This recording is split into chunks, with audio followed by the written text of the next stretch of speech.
so many people, I would say 99% of the world falls into the trap of complacency. Interesting.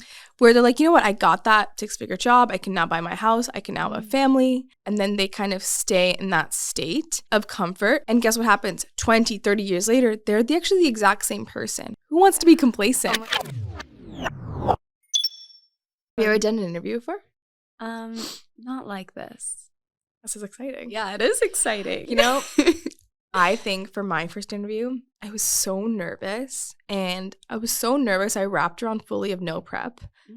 I don't know. I do that sometimes. It's like not a good thing. But it ended up being one of my best interviews. Really? Like, I think I did a really good job because I was so unconfident that I tried so hard. Totally. And my worst interviews have been when I was overly confident. I'm like, I've done this a million times, whatever. Oh, interesting. You've overly prepped. Sometimes just being authentic and off the cuff is key. Totally. Because we live in a world where like relatability is what drives our economy. It's not like scripted pretense. It's like, I mean, we can just talk about the Alex Cooper show for a bit. Oh my God. That we just ran into last night, which is so funny and great. But That was crazy. I mean, first of all, unbelievable show, but guess why it's so effortless for her? Because she's just being herself. Yeah, it's so authentic. I was telling my boyfriend yesterday how I'm obsessed with Alex Cooper. Yeah. And the reason being is they're just so authentic to who they are and they're unapologetically themselves. Yep. And the thing is, the media economy is driven by consistency, expectations versus reality. As an audience member, you don't want to get something that's so shocking. You're like, I didn't know this was this person. I didn't know this was this brand. Like I wasn't falling for this reason. There's this level of like, there's kind of this persona they expect you to always be. And so if you fake your persona online, you end up throwing more curveballs to your audience, and it's like very isolating. And it's very difficult to build such a massive brand. That is interesting. So you can try to be someone you're not, but it's going to be very difficult, if I would argue even impossible, to build something absolutely like long-lasting and timeless. Yeah. Totally. Yeah. And I feel like it would be draining for you. Like you wouldn't. It would be so draining, 100%. Show up every day at 100. Yeah, and I feel like I've accidentally done this because I have so little media training and I'm so far from the media industry in terms of my background and what I know, that I didn't even know how to create or script a version of myself. There was only one way to enter the industry, was just kind of like turn on the camera and be myself. I think I accidentally fell into this. I'm really grateful. I'm really happy. I know and understand now how important it is. But when I started, I didn't at all. I had like no context. I want to hear about how you started. Because, okay, context for this podcast today, I'm going through a lot of life changes right now. I'm trying to figure out my next steps. More context of who I am. Who are you? I think that's where we actually start. Yes. My name is Natalia. We obviously met about a year ago. And I started this community for women to rent out their clothes and make money off of it.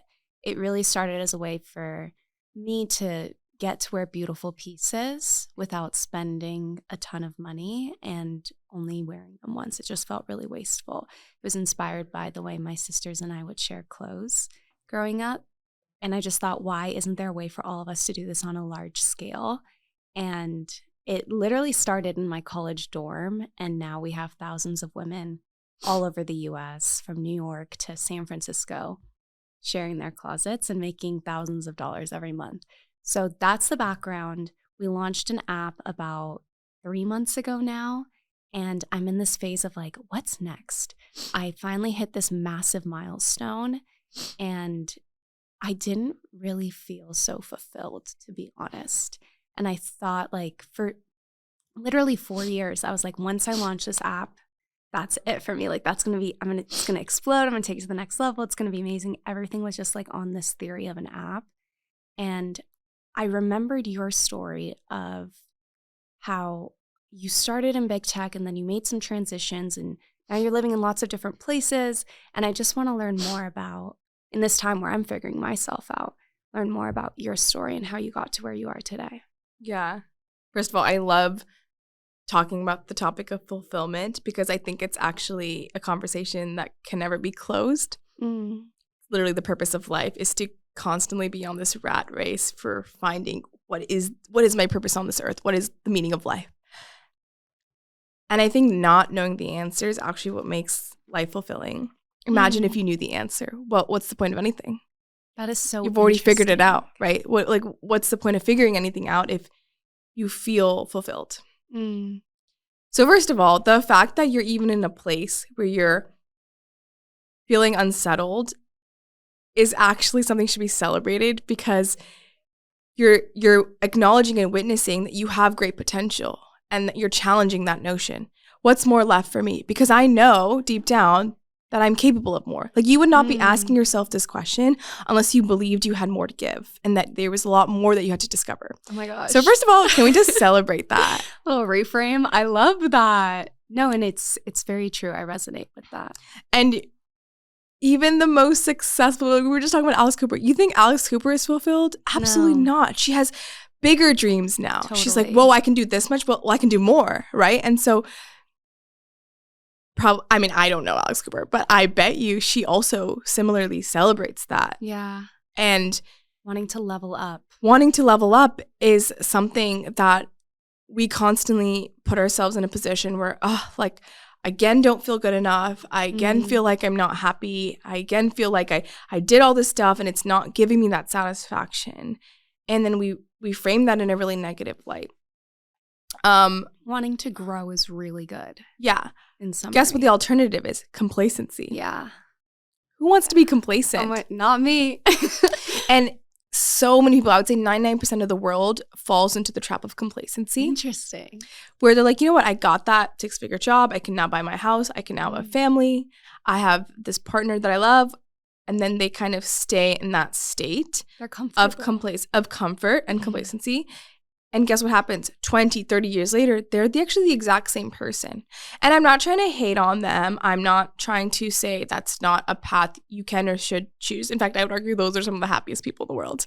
Like, if anything, they've unlocked the meaning of life because they're like... they're present. They're zen. It's like the ultimate zen. Like, I'm happy with what I have. Like, I don't need more. I don't need to push myself farther. Yeah. But... they're not chasing anything. They're not chasing anything and they're not growing. So if you want to be someone who's constantly growing and constantly up-leveling and competing with yourself. Like, I don't believe in competing with other people. I compete with competing with self. Like, every year you should be a better version of who you were last year. Oh my gosh, I love that. And if you're someone who wants that, then you will obviously constantly be in this state of uncomfort. And I don't even think uncomfort's a word. In the state of being uncomfortable. Yeah. And in the state of discovery of like who you are and like what your next step is. Totally. That doesn't mean that you shouldn't know the answer to that. And we can talk about like how do you actually go and like figure out what that is. Yes. But I think it's just important to like frame and acknowledge that is like true ultimate privilege that we actually believe in ourselves. Thank God we believe in ourselves, right? Totally. And I feel like I almost want to compare it to a breakup when you let something go that's no longer serving you or was great for a time, but is not it right now. Yeah. You have like this amazing glow up. And I feel like for me, that's what I'm experiencing right now with my business. Like, I'm letting things go that maybe I thought were for me that aren't for me anymore. Like what? I'm so curious. Oh my God. I still don't really know 100%. Yeah. I'm trying to figure it out. I know what I'm doing is not quite right. I just don't know what is right. And that's something I want to talk about too. Like, how do you discover what the next step is? But I know the indicators that things are wrong, which is like, I'm not getting a full night's sleep every night. My body is telling me something's off. When I wake up, I'm not like motivated to jump out of bed and get to work. Whereas before, people would ask me like, oh, you're self-employed. How do you like motivate yourself to work every day? When people would ask me that, I'd be like, what are you talking about? Like, I just wake up and I'm so energized. Like, I can't wait to get to work. I can't wait to just like start creating every single day. And I haven't felt that spark lately. And I feel like those are very subtle indicators where your body and your gut is telling you something's off. And then it's pinpointing what is off. And then what do you do with that? Like, what is the next step? Yeah. It's so uncomfortable. Yeah, I mean, I've felt that so many times in my life. I've like super drastically pivoted. Like, I went from being an engineer to being a product manager to then building a venture-backed tech company for like a hot second. And now I'm like building a media company, which could not be like further from where I started as an engineer. So can I ask you, in these massive pivots that you were making where you just like 180'd your life completely, what were one, the indicators for you? And two, like what was that transition period like? Yeah. I would say the first thing, which I think you are doing, is whenever you try something out or you go down a path, giving your 10,000% when you do it. The reason why that's really important is because at the end of that path, which is probably where you are right now, where you're feeling kind of unsettled and not really sure that this is the right path for you and not clear what that next path is. Yeah, lack of clarity. You at least have clarity on the fact that you gave it your best shot, and there's only one way to get to the next step is like leave the other one completely behind and like have closure on that topic. So I would say one thing that I did, which I'm really proud of, and again, accidentally did this, and I'm only now much older being able to recognize that what I accidentally did was helpful, was whenever I tried something, I would believe in it as like do or die. Like, this is my purpose, this is everything. And I had very little evidence that it was something that was actually meant for me. And it was true, because none of it was actually meant for me. But it allowed me to leave everything behind and fully start from scratch on something new, because I had achieved deep closure from it. And a lot of the times really understanding if a career is right for you or a company is right for you, whatever that's right for me, even a partner is right for you. Once you achieve the highest level you could from that path. And that does mean giving it your 110%. You only can achieve the highest level once you actually give it that much effort.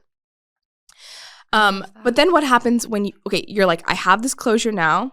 I know it's wrong, but I don't know why. Like, you're really truly leaning on your intuition. And obviously, like, how do you discover a path is wrong for you? I think it's just gut. I think women are actually really good at knowing in our gut when things are wrong. Yeah. I think that's a superpower of ours. And so if we don't lean into that natural intuition that we have of like, something's feeling off, like we're not actually utilizing our superpower. So the fact that you're recognizing your intuition and you're actually like, yeah, I'm going to act on it, I think that is huge. And I think the tricky part is, I think a lot of people think that there should be this, I mean, I'm about to say something to you that I think is not going to be very helpful, so I'm going to preface that. I think you think there's a right answer here. Yeah. And I think the truth is there's only one way to find the right answer, and it's to actually just fully just pick something random and just try it with your best effort and kind of like repeat that cycle. The like fail fast mentality. Yeah. But when you're picking something, I think this is where people do wrong, is when they'll basically randomly pick something to try it because they're like, I have no idea. Yeah, the worst thing you can do is like not act on it, overthink, and just sit in it, right? The best thing to do is actually pick something. And most of the time, because you lack clarity, it's something actually completely random. What people do wrong is they basically, because it's so random, they have very little conviction in it, so they don't give it their 110%. Interesting. Okay, full circle. That was cool. And then what happens is you're in this path now, you're trying it, but then you can't leave it with full clarity because you haven't really achieved much in that next path you've chosen. And so, unfortunately, the right answer for you now is like, literally do anything, but it's something different. And try to basically like run through them as fast as possible. The way I like to frame it is like the concept of seasons. I love that. I think in a 4-month time period, if you give something 110%, you can actually get all your answers from it. A season is actually pretty short. There's 4 seasons in a year. You can run through 4 things in a year. I love that. But 4 months of 110% ruthless and relentless focus on one thing, that's like thousands and thousands of hours you've spent on it. So imagine how far you can go.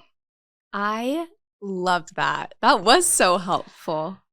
So I don't know, like, I'm curious what you think those, and I think what is also helpful is another thing I talk about is Odyssey planning, right? Map out alternate realities of what that could be. So when you go and start your first season of trialing something, you know that if it doesn't work out, you already know what you're going to do in your next season. One of those other alternate realities you mapped out through Odyssey planning. And that's what Odyssey planning is. It's like mapping out these alternate realities of what your life and career could be. And it's not just like listing what it is, but it's thinking about the lifestyle. It's thinking about what impact and purpose it's going to have. It's thinking about how much money you're going to make. How is that going to support you? It's thinking about all these elements that are really critical in deciding your next stage. Love that. It's not as simple as like, okay, what's the actual thing I'm doing? And by having kind of an understanding of what you're going to do after that season, it helps you build more confidence in the season that you're in. Or it's like, okay, it's not that if this fails, I'm screwed. I have this other thing ready and available for me to try. I love and that. then maybe in 6 months, 9 months, maybe a year or 2 years, I can achieve maximum clarity and direction and completely up-level myself. I think people think like a year or 2 is a long time. Extremely small amount of time, especially in our defining decade. And it's not wasted time. You're just adding skills to your tool belt. You're actually just making yourself more unique of a person because you're taking in this skill, you're taking this skill and this skill. And guess what? How many people in the world are going to have these 3 random skills that you're trying and you're actually mastering through the seasons approach? Like your worst case is you just become 100 times more hireable. That's your worst case. Yeah. Like that's not kind of amazing. Right? I love that. Yeah. So, I think about this hoodie business that I spun up in literally 48 hours. Mm-hmm. And the only reason I could do that was because of the last 4 years at Bipty, learning so many skills, mastering everything I needed to know about shipping, building relationships, having a community and a platform that I could bounce ideas off of and launch to immediately. Like those are all super valuable. Also, you're not going to go immediately viral randomly. You went immediately viral because like you've been spending years on social media. Because I know I've mastered how to go viral. Exactly. No, it's so true. So no time is wasted. Mm-hmm. I want to ask you about building in the public eye and the maybe like embarrassment or fear that comes with that. Because I think about everything you just said and I'm like, hell yeah, I'm inspired to go. And then I'm like, well, wait. Something just got in the way. What was that? That's fear of what are people going to think if I'm bouncing around with all these different things and failing fast. I thought you were doing this and now you're doing that. And obviously the easy answer is we'll put all that to the side and who cares what people think. But let's dive a little bit deeper on how you approach that because you build in the public all the time.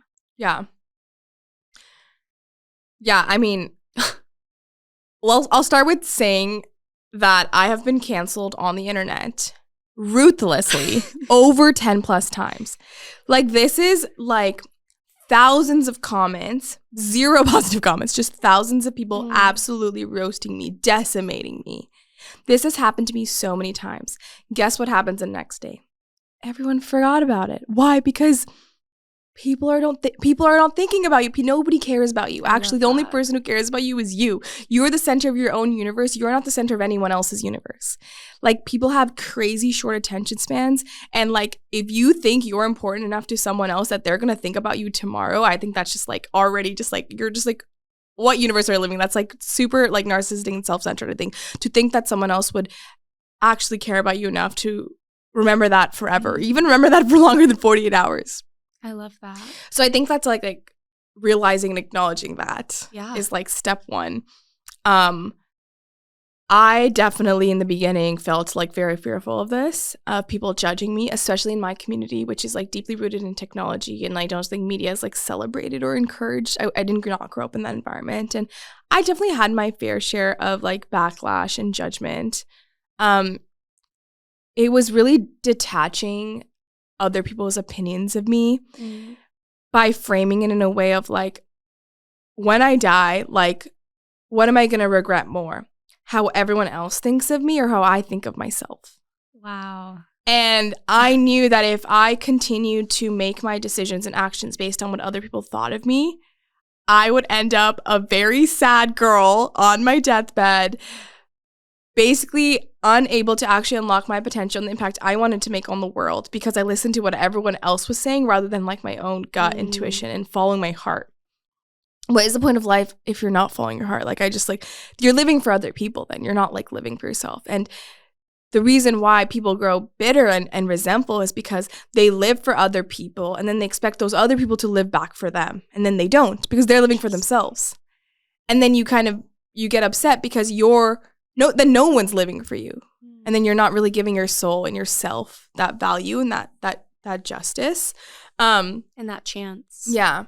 And especially for people who are starting off, like your content is bad or if it's cringe or if it's not that interesting, well, the algorithm will just not show it to anyone. And honestly, true. So no one's going to see it anyways. Wait, that is so They're true. only going to see what everyone else thinks is sick. What everyone else resonates is relate with. And then guess what? Everyone's going to see the one time you popped off, and they're going to associate you with the one time you popped off. And then that becomes your identity and your moment of like recognition and validation. I love that. And then again, if you change your mind, let's say you pop up for something you're working on, and then you completely change your mind. Guess what? Again, we wrap around to no one actually cares enough about you to then remember that you changed your mind. In fact, you're going to have to do so much work to convince everyone else to care about your new thing. It's so true.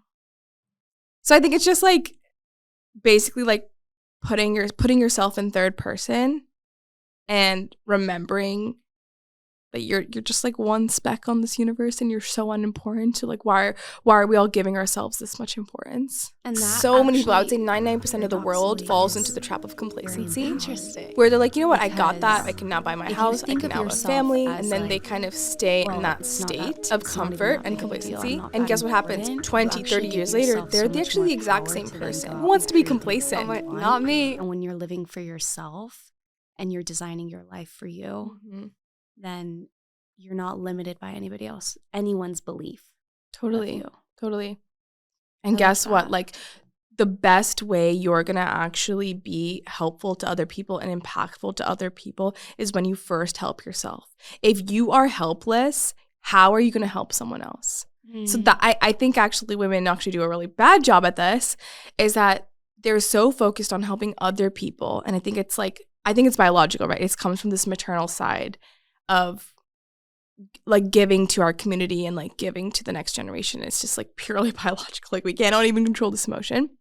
I think it's important to almost like resist it, because what ends up happening is a lot of these really amazing women who are so selfless, so giving, end up basically not really doing much giving, not really creating much impact in the world, because they never prioritize themselves. And they actually end up as like helpless people who do not have that much resources to give. Wow. And in the process with that, they actually fail their community, and they fail exactly what like they set out to do.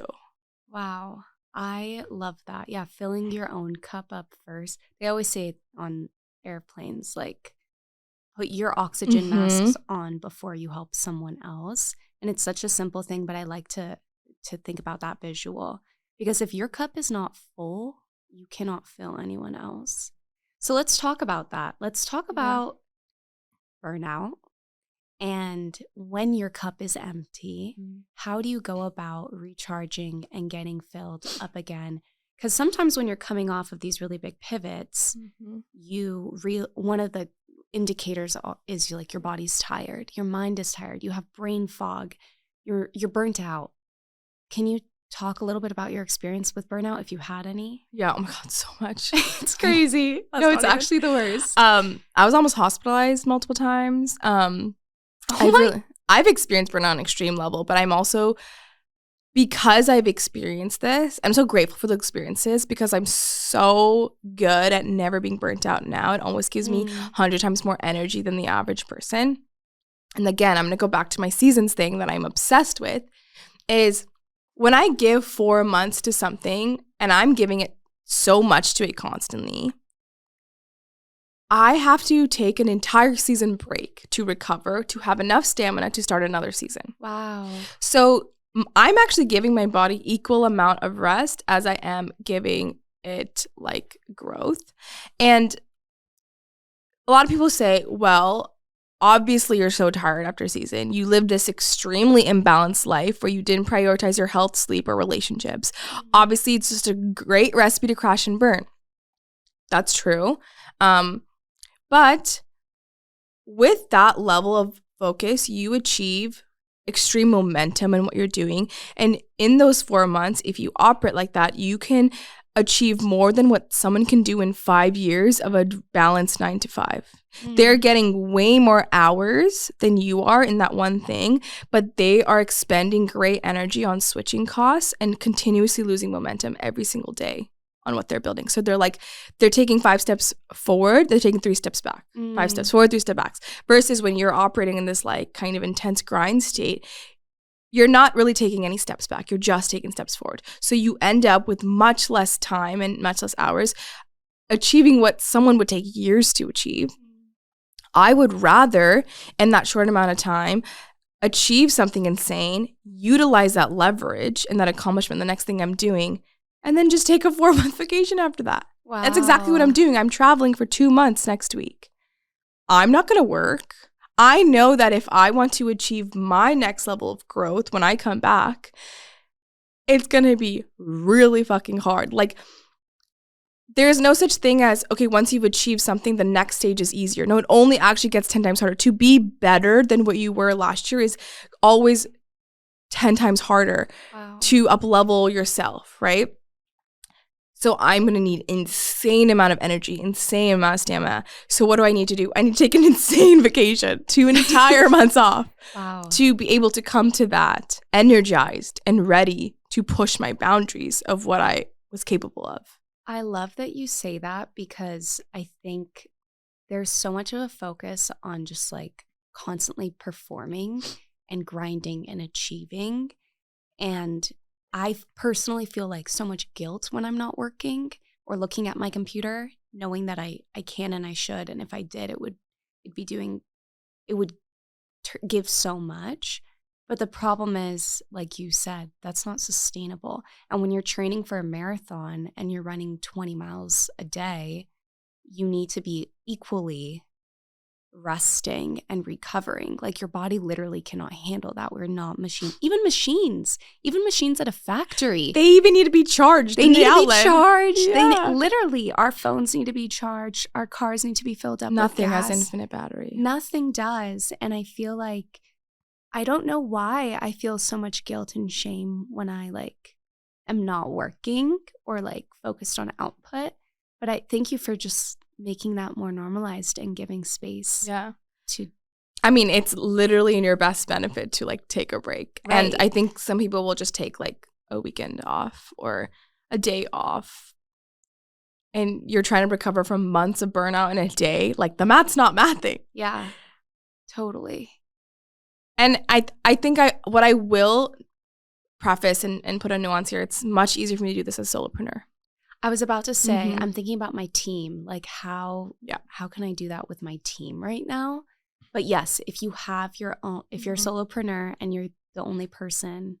Or we don't even need to talk about entrepreneurs, right? We can just talk about like regular people who, regular is the wrong word. Just like there's so many other professions and careers that require an intense amount of like focus and dedication beyond entrepreneurship, where this approach is like incredibly. I learned this approach and I mastered this approach when I was recruiting for a job and like trying to teach myself new skills so I could qualify for this job. Like I didn't learn this skill as an entrepreneur.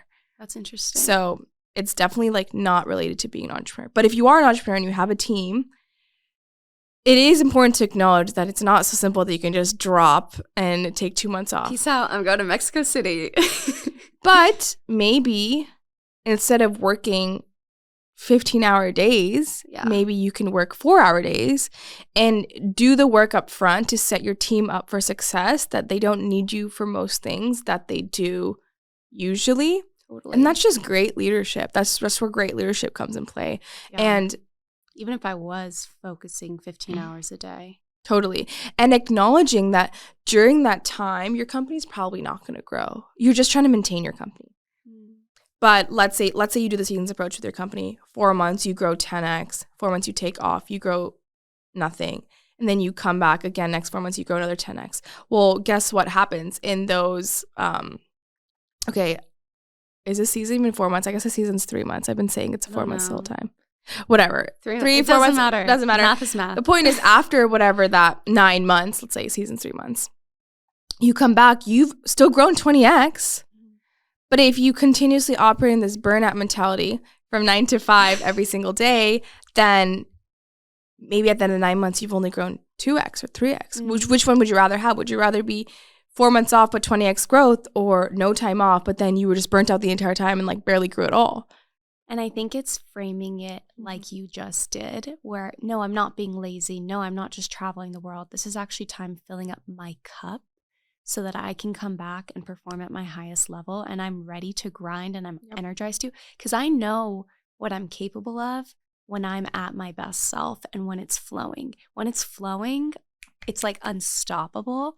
But if I am like fighting to literally work every day with myself and I'm like not motivated, it's not doing anyone any service. Mm-hmm. It's better if I just take a minute and if we all just like take a beat. Mm-hmm. And I will say, of course, this advice can be for anyone, but it is probably 10 times more effective advice for women. Because if you think about just, again, biology and hormones, you think about a man's hormonal cycle that's recycled every 24 hours. This is why the 9 to 5 was built for men. This is why all these industries are male dominated. It's optimized for efficiency for a male's body. The way a male's body works is on a 24-hour cycle, they go through the entire cycle of creativity to rest and then fatigue and then back to like energized again. But as women, we do that across the month. I mean, that's where our periods come from. Or on the week of our period, maybe we're more fatigued, but then the week before we're more collaborative, or the week after we're more creative.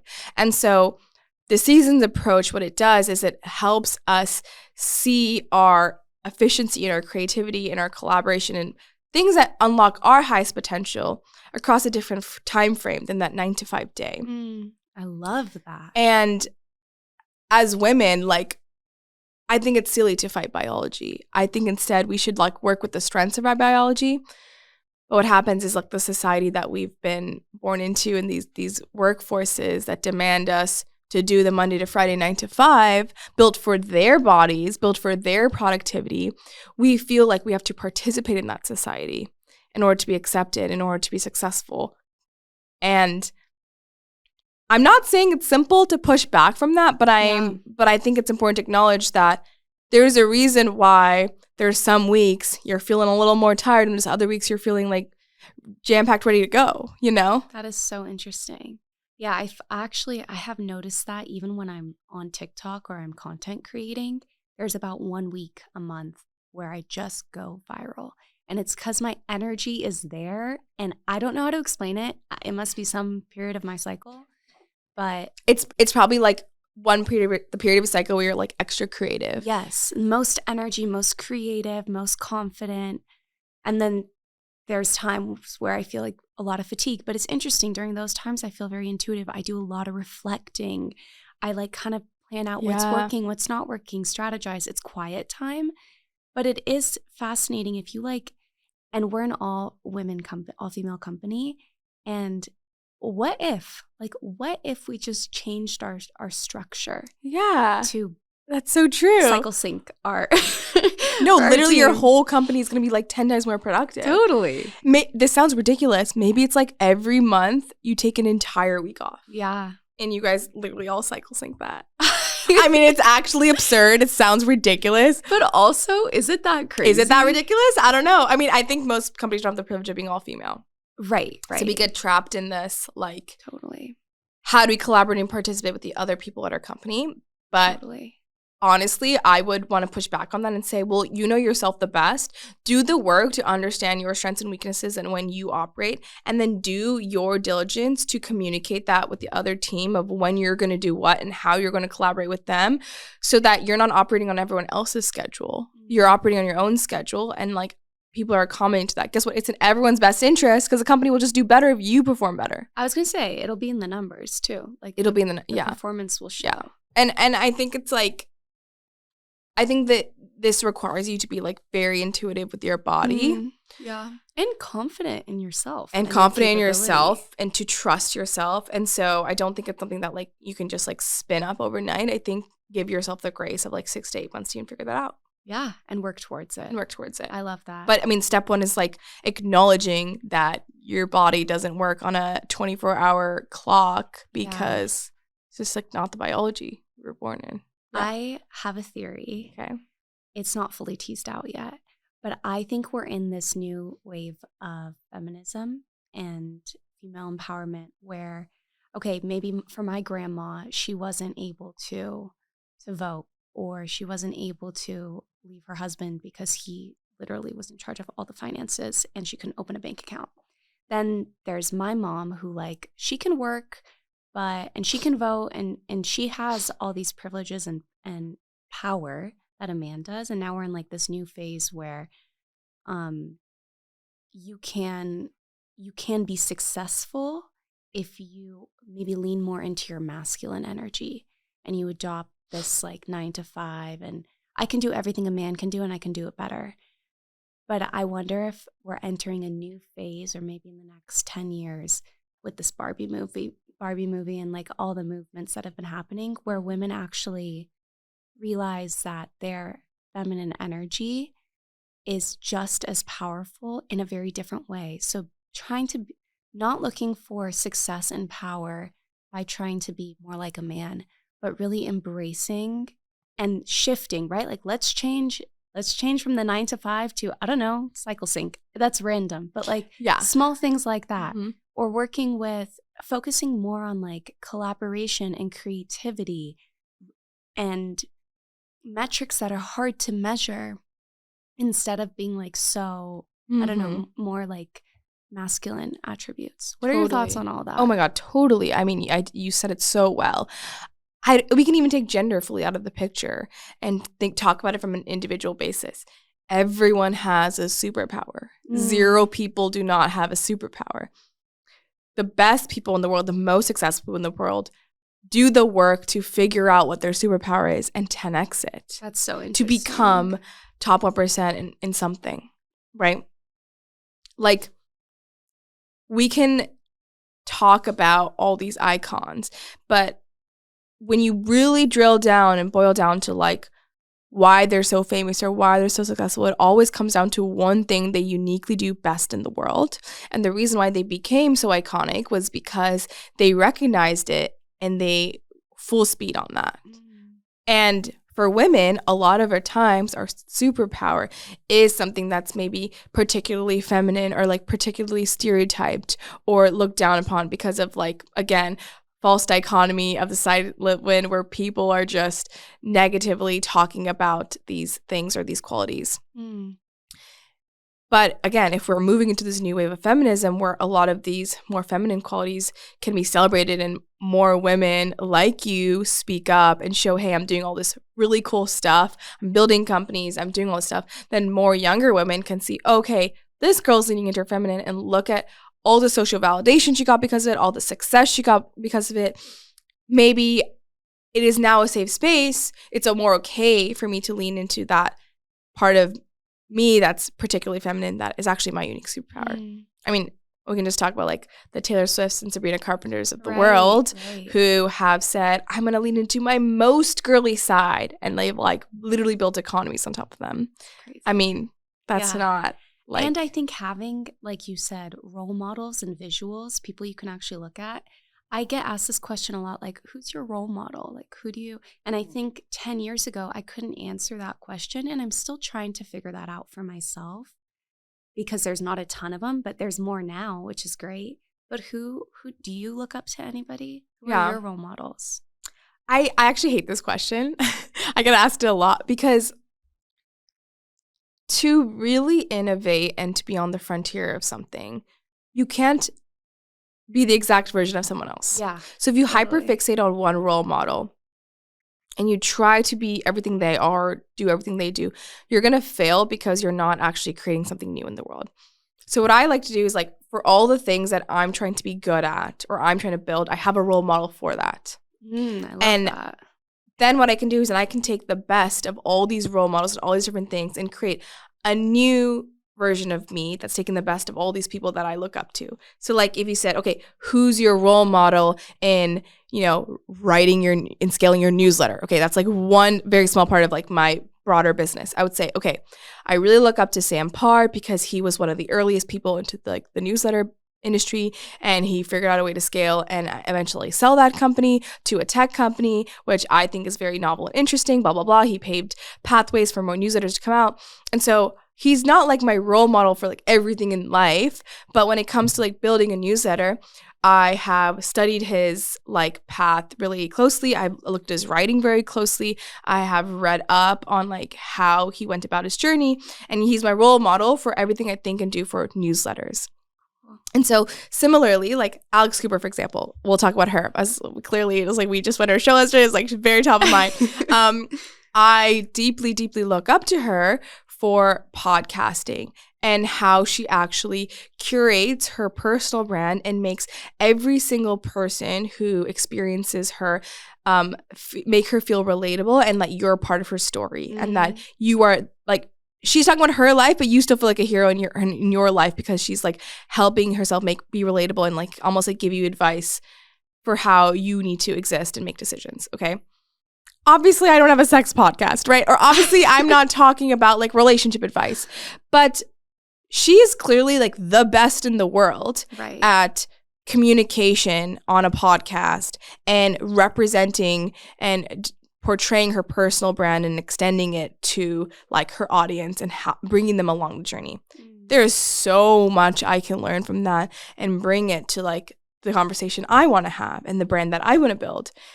Alex Cooper is not my like number one role model for all things in life. Like I'm not going to do certain things that she, like literally individual like actions, decision making. I'm not going to copy it directly, but I can take so many learnings from her. So when it comes to like role models, I probably have like 1,000 for like everything. For sleeping, I have a role model for sleeping. Like, you know, like I'm trying to be good at sleep. Sleep is like really important, right? I mean, like not going to learn sleeping from like Alex Cooper. Totally. So I love that. Also, when you're trying to level up and do something that's never been done before and you're being authentic to you and your magic, you need to pave your own way. And nobody exists who's done that before. Yeah. Or maybe they do, but like, I don't know, not 100%. And you're like a snowflake. Yeah. Everyone's a snowflake. Yeah. Impossible to be exactly like someone else. I love even if you want to be. So let's talk about, this leads me to another question, comparison. I think sometimes when you're in these periods of transition, you go to the outside world for inspiration. Or sometimes when you're building, you can get real neck and neck with other companies or other people who are building similarly to you, maybe are seeing more success. How do you deal with getting inspiration, but not getting obsessed and comparing yourself? Yeah. I mean, abundance mindset, I think it's really at the core of all this, right?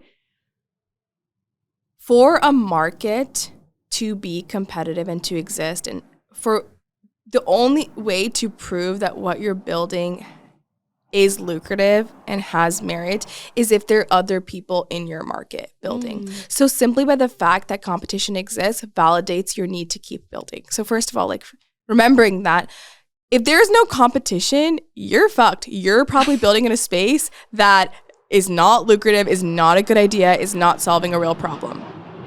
So that's number one, remembering that competition is important to exist for your company to exist in that market. Monopolies are not good. And at the end of the day, if the market is big enough, there's lots of competition in the space. That means the market is big enough that even if you were to capture 1-2% of that market, you can make a life-changing amount of money and a life-changing amount of impact on the world. So I think that's one thing to remember. Second thing is like simply abundance mindset. And remembering that, again, like what you are one of one. So by encouraging or supporting someone else who's building the same thing as me, I'm not taking from me. Remembering that no one can take from me except myself. The only person who can take from me is someone that I allow to take from me, right? It's on me to allow that. And that just stems from abundance mindset of knowing that I can give without taking from myself, but I can I have this abundance in me to give. And what ends up happening is that the way the universe works, it operates in balance. So what you give, you're going to receive back.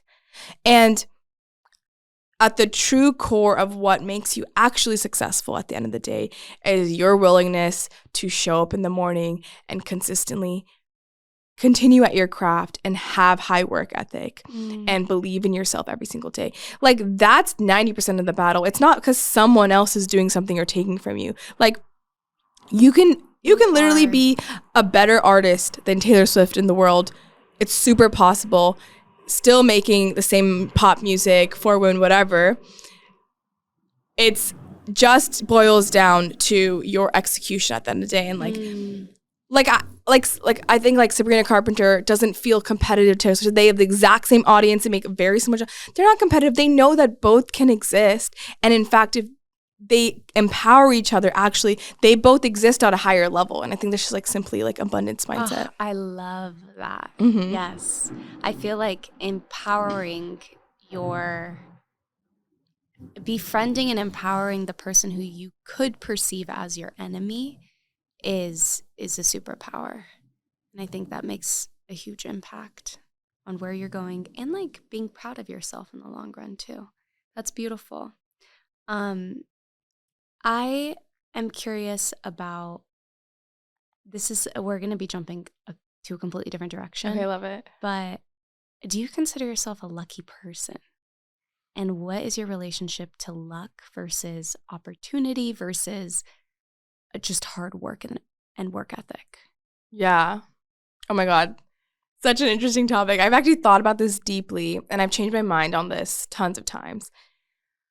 I think for sure luck exists. Like, I definitely won the genetic lottery by being born to the parents that I have, for them giving me the life and opportunities that I had. Even being born in the Bay Area is like winning a crazy lottery because of what I've experienced growing up. And the fact that I've never in my entire life have to worry about a bed to sleep on and food on my table is truly winning the lottery. And that is by no means something I created for myself. I was born into that luck. And so in that way, luck for sure exists.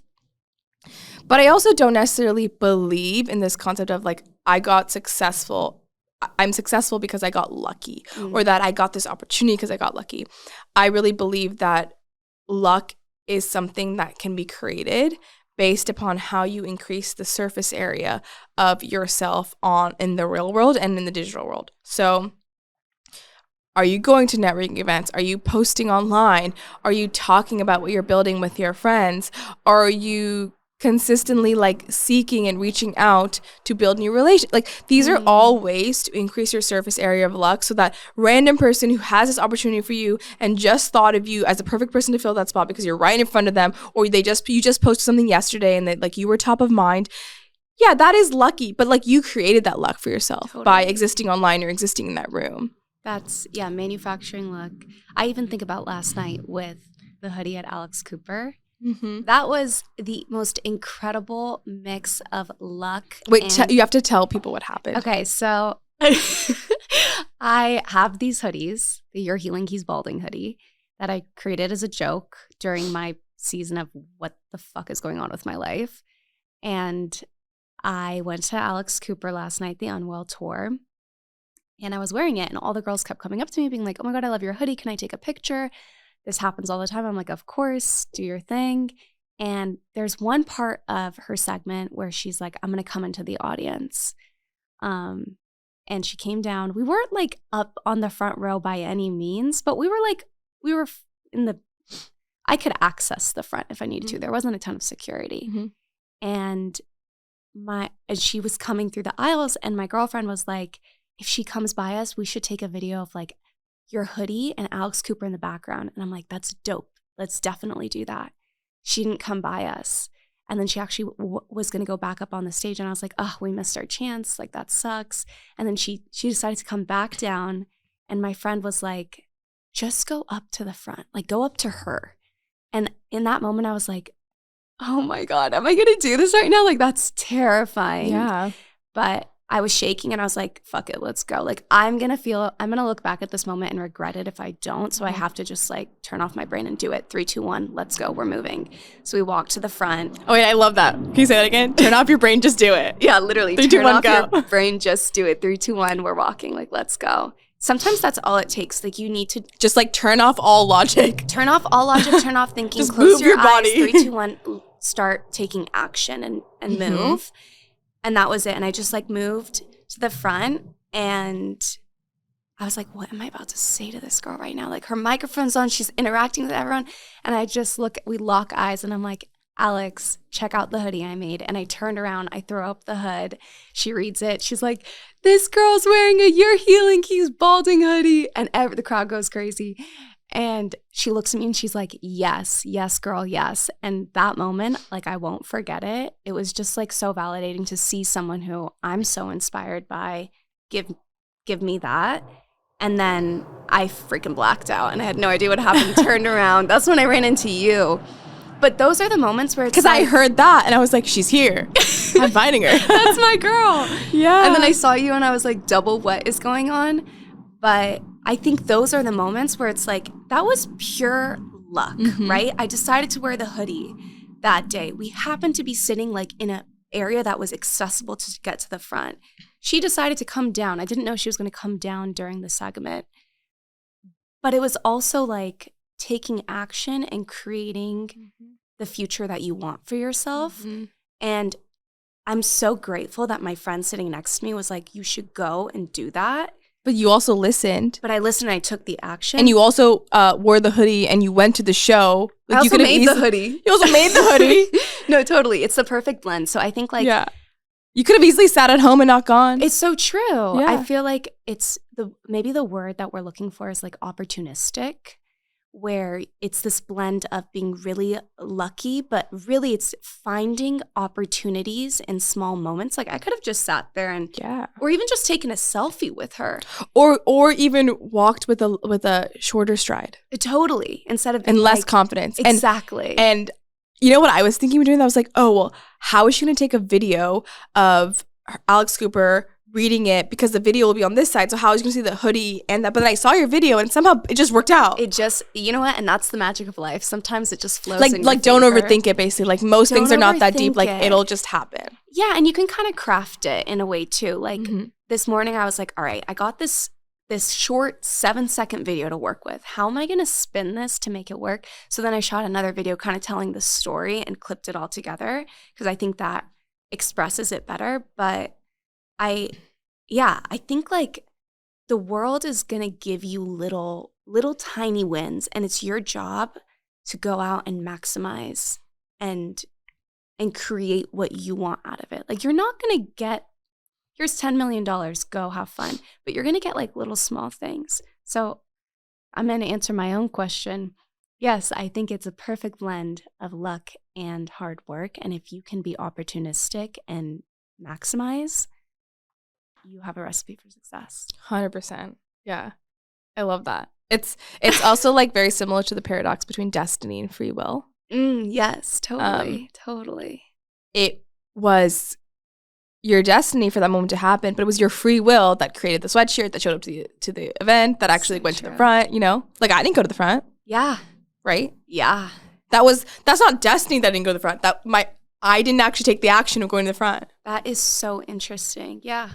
It's fully up to my free will of like taking the steps forward. I was also in the front. Yeah, you were right. We're on the same aisle. Yeah. By chance. Yeah. That's also crazy to think about. Like I would not have known that you were right there, even though we were literally 7 seats apart. Yeah, I didn't see you. I heard you on the mic for her. I was like, oh, that's my girl. I gotta go find her. That was crazy. Yeah. Yeah. Dope as fuck. I have one more question for you. And this is more of a question of like, am I aligned in doing the things in my life that I know are the most fulfilling for me versus getting sucked into what I should do? Because I think the shoulds can really creep up on you. If you had $10 million in your bank account, money was not a question, what would you be doing with your life right now? Yeah. I mean, exactly what I'm already doing. Hell yeah. That's the goal right there. Do you feel the same way? No, I don't. And I feel close, but not quite there. And I want to take that out of the driver's seat and start leading with my soul, what I actually want to create in this world. And I think for a time I was, and it's okay for that to shift. And I think I didn't let it shift for myself. And I think sometimes like you get so wrapped up in what you're doing. It's kind of like a relationship. Like you get sucked into a relationship and you're like, I've been doing this for 5 years. I don't know what it looks like to change. I don't necessarily want it to change. And I don't think like what I'm going to do is going to change that much, but there are shifts that need to happen. Yeah. And I'm excited to start leading with why and the purpose in the driver's seat. No, that makes sense. I'll share a little story / happened like literally recently that I think actually this might be helpful. So a couple months ago, it was about like, I think it was like this summer, I had set out this year through my yearly 2024 goal was I wanted to hit the specific revenue goal. And I hit that 6 months early. And congrats. Thank you. Huge. I was like, whoa, like I just didn't expect it to happen this fast. And also I didn't expect for it to feel like nothing. Yeah. Like I wasn't like excited by it. I wasn't like, wow, I did that. I was feeling this sense of like unfulfillment and like slight confusion. And the thing is when you're an entrepreneur, it's like, okay, if you hit this revenue goal, well, you hit the next one. And then you grow and you grow. Okay. And so I was like, okay, so now that I've hit it 6 months early, let me set out a new revenue goal. And then I went to talk to people, my mentors, and just get general advice. Like, how do I take this and like 10x it and get to my next revenue goal? And the general sentiment was like, okay, you should create a course. Like you can literally make millions of dollars on this course, or you should sell this like ebook. Or there was just like these very obvious ways that people in my niche make tons of money, and it was like the very obvious next step for me to actually scale and grow. And I don't know, every time I would receive this, I'm like, cringe, feels inauthentic. Yeah. I actually very much believe I could make millions of dollars basically overnight by going down this path. And I've had so much advice, people tell me to do it. And I was like, well, I hit this small revenue goal and I already felt so deeply unfulfilled. If I hit that revenue goal, it's not going to add to my life. And I don't want to go down that path. And so I've kind of been operating this past few months like slightly robotically, which is like I'm continuing the motions, but I'm not actually charging towards anything because I'm no longer charging towards increased revenue. So I'm like almost charging towards nothing because that was like my one KPI for the year. And I was sitting back and thinking about it. I was like, okay, well, guess the reason why I haven't actually made any progress in the last few months since I like hit my revenue goals, basically zero, nothing has changed, zero progress. Wow. Because I'm not charging or chasing something. So then obviously I was like, okay, well, I need to reflect and like come up with a new KPI here because clearly like money is not motivating me right now. It's like not driving me. And that's when I kind of realized and had this realization that I'm actually doing too much. I have my hand in 7 things because I don't really know what I'm moving towards. And so the simplest thing to do when you don't know what you're chasing is instead of picking that one thing, I'm just going to put my hand in everything and like maximize optionality because I don't really, that's like kind of like, but when you put your hand in everything, actually it's zero sum fully because you're not optimizing anything. You're not unlocking your potential in any one direction. Wow. And I very recently kind of like made the decision that my new KPI is actually reach. How can I reach the most number of women in the world by any means necessary? Completely remove money from the equation. And I've been noticing that charging and chasing this one KPI, obviously it's like just as challenging as making money. I don't think this is a less challenging thing to chase. I've been making a lot different decisions that are not decisions you would make if you were driven by revenue goals. Like they're decisions that take away revenue. They don't add revenue. And it has really forced me to have ruthless prioritization in what I'm working on because so many of things I had my hand in was not actually laddering up to the KPI of reach. But I know damn well that if I actually achieve my goal of reaching millions of women one day, how can I not make money? Like, how am I going to end up poor? There is a 0% chance that I mess that up. Maybe I'll make a different amount of money, or maybe my journey will look more volatile or look different, or like maybe I'll, not get my dream house by a certain age or something like that. But at least I know like I will end up fulfilled. And so, again, like maybe in 6 months, I'm like, oops, like this is not the right one. Like I have to reassess and iterate. Like that's obviously super fair. Right now I feel good about it. Who knows what it'll be in 6 months. Yeah. And giving yourself the space to shift and pivot. Yeah. So like it was really just, and the thing is I had to set that goal in the beginning of this year to hit this money goal, to realize that wasn't my sole motivator. Yeah, the funny thing is when I completely changed my KPI, what I end up doing on a day-to-day basis is just nuanced. I'm not drastically shifting my life. I'm not leaving my company. It's just a slight nuance. But my experience on a day-to-day is drastic. The way I make decisions, the way I prioritize, what I focus on, how I'm showing up, and my mindset around things.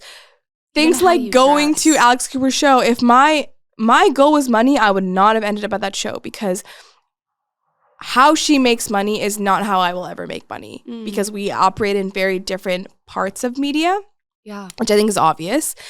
But she's really, really good at reaching millions of women with her story. And if that is now my goal, then obviously I have tons to learn from her. And I have to go to that show. I would be doing myself a disservice by not learning from one of the greats and my number one goal. So interesting.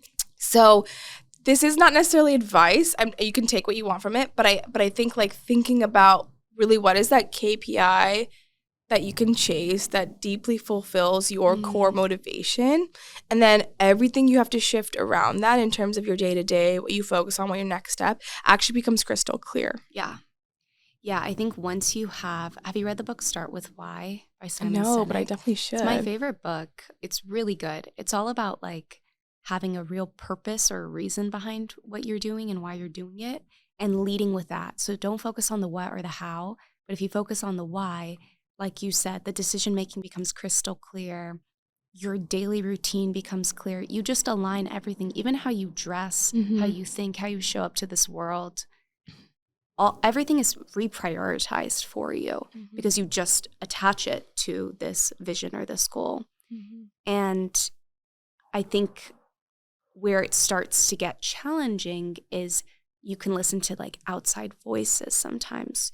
You don't have like that confidence in yourself to stay true and grounded to where you're going. Oh my God, totally. Like when I was having these the ebooks that you were talking about. Yeah, when I was having those conversations, they were telling me to do this because I didn't have an internal compass. I was like, for rain on take, I was like, I'm doing everything wrong. Like I should listen to these experts.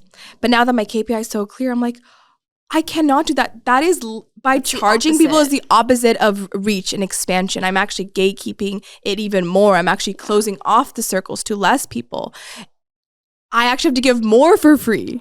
Yeah. Ironically, I have to do the exact opposite. Isn't that so interesting? And in that moment, if I had that clear KPI, what they were saying would literally appear ridiculous. And it'd be very easily for me to exit that conversation being like, okay. Thank you. That's beautiful, but not for me. Yeah, but like very clear direction, like not to the versus maybe like not for me right now. Yeah, totally. Not for me right now, and like what is motivating me today. Yeah. And what is going to give me fulfillment today. So can I ask you, how do you come up with these KPIs? Like I'm looking, I'm like, I want clarity, I want directions. What's next for me? How does someone figure out what's next or what their KPIs? You kind of talked about it with Odyssey planning, but how did you get to financial to reach? What was that like? Yeah. I actually think about it in terms of Maslow's hierarchy. Okay. So every time I've ever approached a KPI, it's going towards the highest point of Maslow's hierarchy. So when I was in college, I really wanted to graduate with a really high-paying job because I wanted to have financial independence, have my big girl apartment, and pay off my student loans. Because what does it do? It closes the first level of Maslow's hierarchy, which is like I can provide food and shelter for myself, and I don't have to worry about money, right? So in order for me to get, I wanted to be a product manager in big tech. And the reason why I really wanted this was because I knew that the highest level of Maslow's hierarchy for me was being an entrepreneur, really finding that purpose. And product management was kind of like a little bit of a segue to that because it was like the closest job to what an entrepreneur would be, at least what I thought at the time. And it would provide me that financial freedom. It was also a very high paying job. The number one feedback I got was, okay, you're not technical enough. At that time, you had to be a lot more technical to get this job. So I super hyper fixated on being an engineer in a big tech company because I didn't have time at that point to go get a CS degree to prove my technicality. And that seemed like the most sure shot way at the time. Okay, if I'm an engineer in a big tech company, how can anyone question I'm not technical enough? And that basically what it does, it gets me one step closer to achieving the first level of Maslow's hierarchy, which is like basic needs are met, money, food, shelter. Like you don't have to think about that. And so my KPI at the point was like, by any means necessary, like get this job experience on your resume. Okay, so once I have that, then I like, okay, by any means necessary, get this product manager job so you can close the first loop. It took me 2 KPIs to get to close the first loop of Maslow's hierarchy. Then once I did that, it was like, okay, go close the second one. The second one, actually, it's not purpose. It's validation from your community. Fascinating. And it's, I mean, I don't know the exact, like, how it works, Lingo. but, like, it's basically, like, people acknowledging you and, like, you being rooted in society. I think it's, like, love. I think it boils down to love, right? So I was like, okay, well, in the community that I grew up in, where I will feel the most love, and love comes in the form of validation, let's not pretend it doesn't, is if I start a tech company. Because everyone in my community thinks that's the most legit thing to do. So I started a tech company, and very quickly, I don't know if I necessarily got that validation or that love. I kind of did. I did. It was like definitely acknowledged. And once I got that, I realized, actually, like, I don't need validation this way. I feel like I can close that loop. I feel like I've kind of like gotten enough service level validation from my community. They're like, okay, she worked at a big tech job. She is smart. She understands technology. She now quit her job she raised money from investors. She successfully launched a product. It was like, it's funny, like the second I finished closing my round and I successfully launched a product, grew it to 4,000 users in a month, hired my first, like I did all these like, what you would say ridiculously hard things to do as a tech entrepreneur, and I immediately got all this validation from people around me. Like, wow, you're growing so fast, you successfully raised money so fast, you did all these things that we never expect you to do that are actually objectively hard. And I immediately got that validation. Great, close that loop. Now I don't want to build this tech company anymore because I wasn't doing it to fill my purpose. I was doing it to fulfill the second level of Maslow's hierarchy. At the time, obviously, I don't know why I'm doing these things, right? It's very easy for me to go back and reflect on it now. So the second I got that, I no longer need to close that. So what do? I immediately kill my company, return all money to investors. Okay, and guess what? Now I can actually chase my purpose because I no longer have stress about money. I no longer need to find the validation from my community because I found it. And it sounds extremely cringe and superficial, but the way that I got in the community that I raised was brand names, companies I worked at. Tech. Yeah. And it is very like cringe, honestly, to say out loud, but I'm just being fully authentic and honest about like where that came from. And so now my KPI can fully be, well, what is my truly that's going to make me feel like my unique purpose in this world and like fulfillment on the deepest level. And that is how I'm able to now focus my KPIs on that. But at every level that you try to, first of all, I think you have to go in that order of Maslow's hierarchy. Like, I think skipping around that order, starting with purpose when you have no money, I think it just doesn't work. Like, it's just like, it doesn't work. Like, just like, good luck. I'm just being very honest right now. But I think at every level, it takes multiple tries. And I think the only way to understand that you're moving in the right KPI for that level of the Maslow's hierarchy is just like trial and error, like everything in life, like basically what I'm being in this episode. So when I was unlocking my purpose, I thought it was money. Again, I got like confused. And even before that, the reason why I did money was because when I was actually approaching what my purpose is, she actually started off as a nonprofit.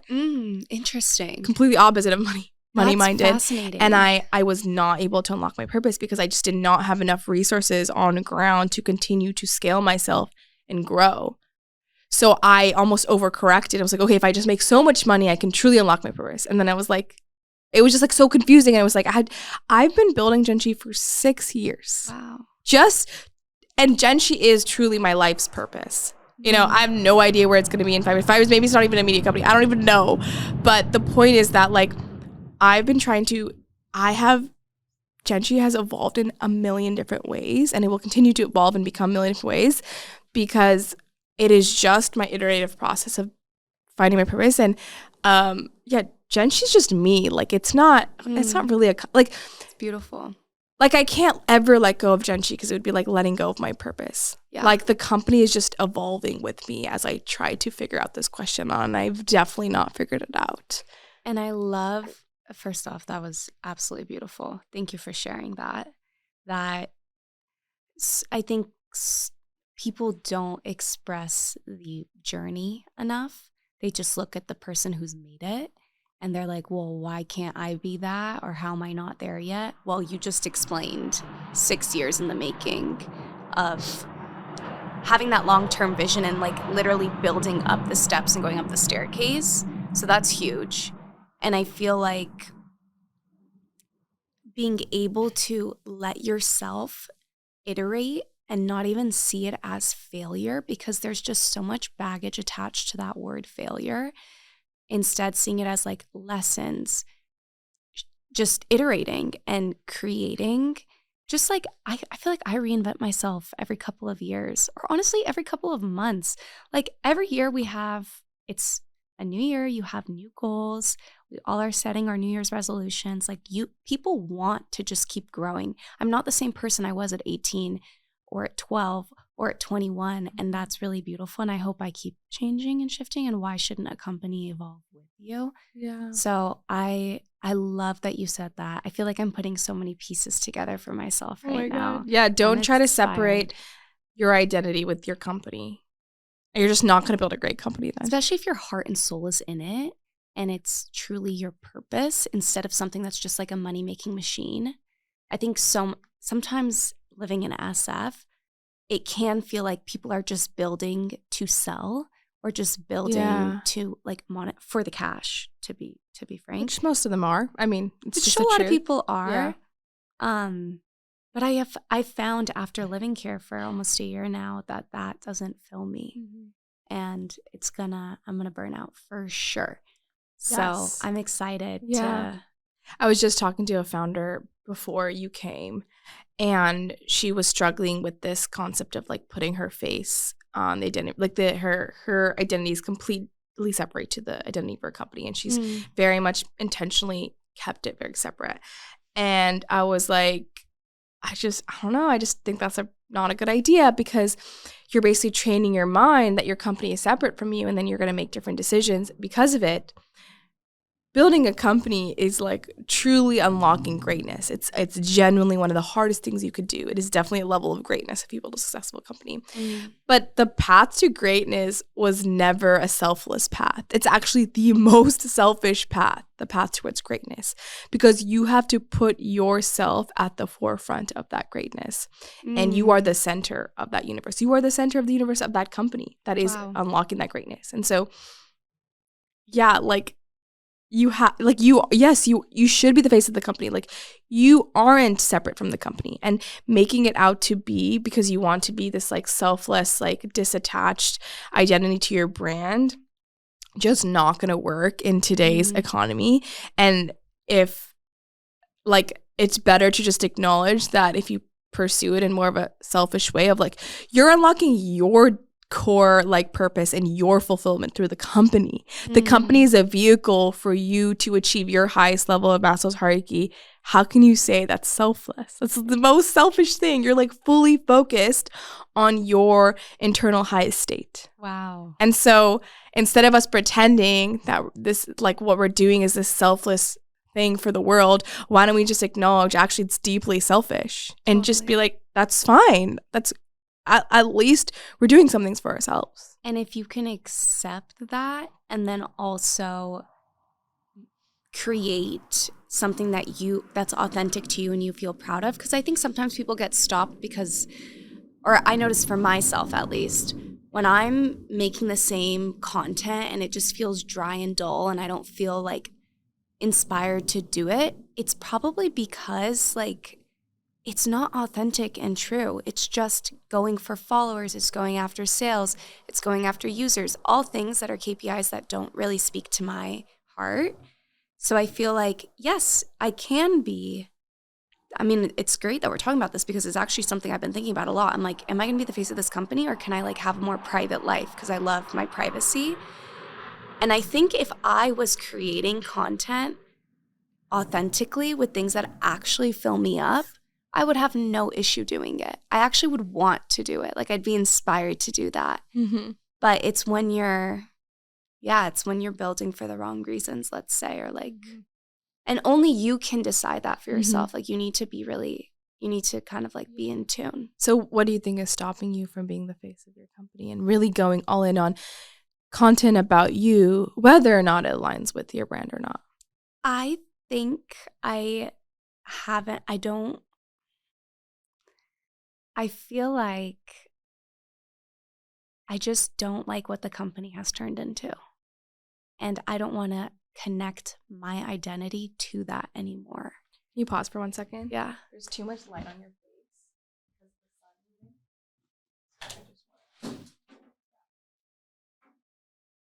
Nice. Okay, continue what you're saying.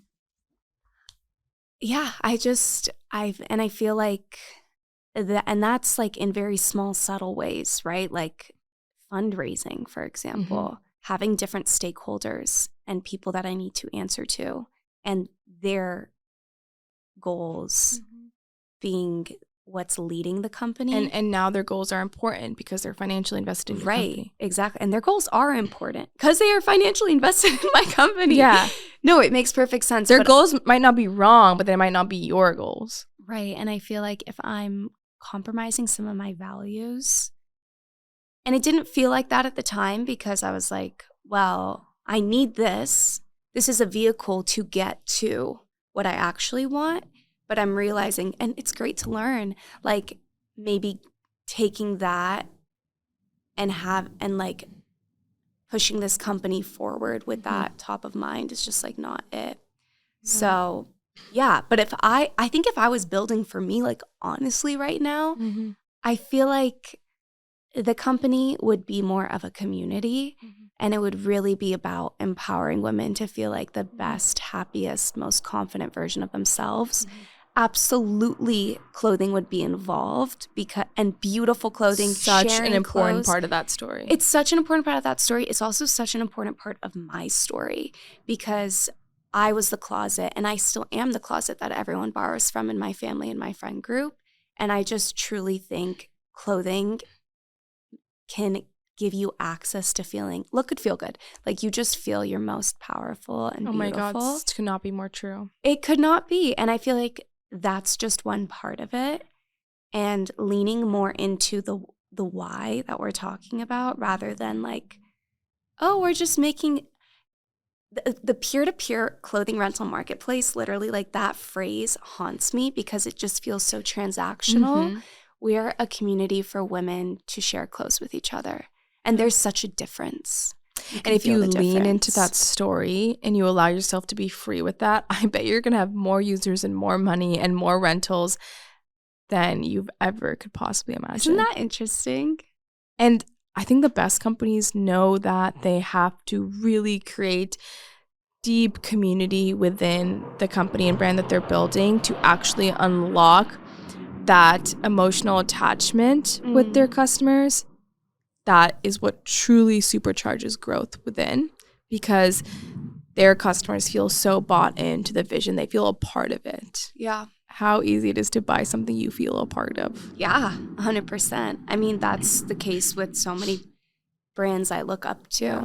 It's a big reason why I actually let go of all my investors, because of that exact thing that you're experiencing, which is I realized that they wanted me to grow at all costs, and I was like very particular about the mission I was on, and I was very uninterested in explaining or justifying why this mission was so important to me and why I wanted to keep everything free forever, and why like ungatekeeping was like my number one value and things like that. And they're obviously very fixated on like revenue goals because they want to get their return. And nothing wrong with that. It's clearly not my KPI. Like it didn't align. And I'm not saying that like you should not fundraise or whatever, or return your money. That's not what I'm saying. But knowing that this is your company, you built it from zero.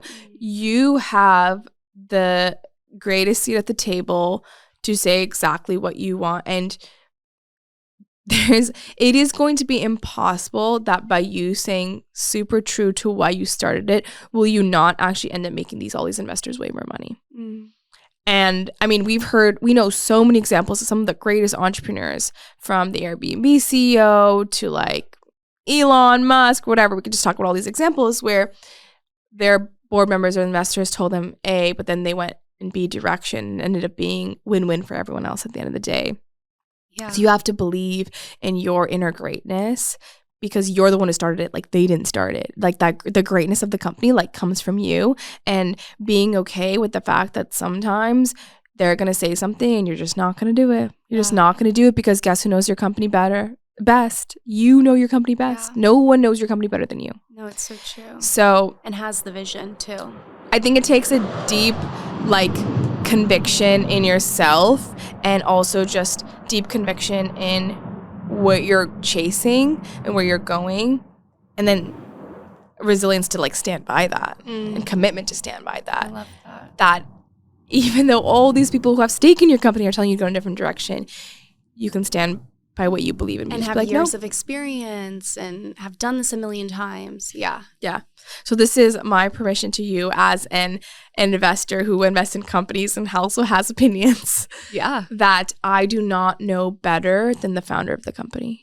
I just have an opinion. That's it. I love that. Thank you. This was incredible. Truly. You made me think about so many things I haven't thought about in so long. Like, yeah, I'm likewise. feeling... You're putting pieces together in my head for me. Same, honestly. Like, I kind of feel energized now to kind of go back. Yeah, I want to go home and journal. Like, I have a lot to think about. Yeah, here. I'm like kind of charged. Like, I'm like, I don't want to go on vacation now. I want to like work. I was about to say, not just journal. Like, I kind of want to do. Yeah. I'm excited. I'm stoked for this next phase. And thank you for taking the time to talk to me about all this. Oh my God. Thank you for talking about the things that I've been meaning to say. Yeah. Also, like, we'll do it again in a year and see where we're at and how things have shifted. Done.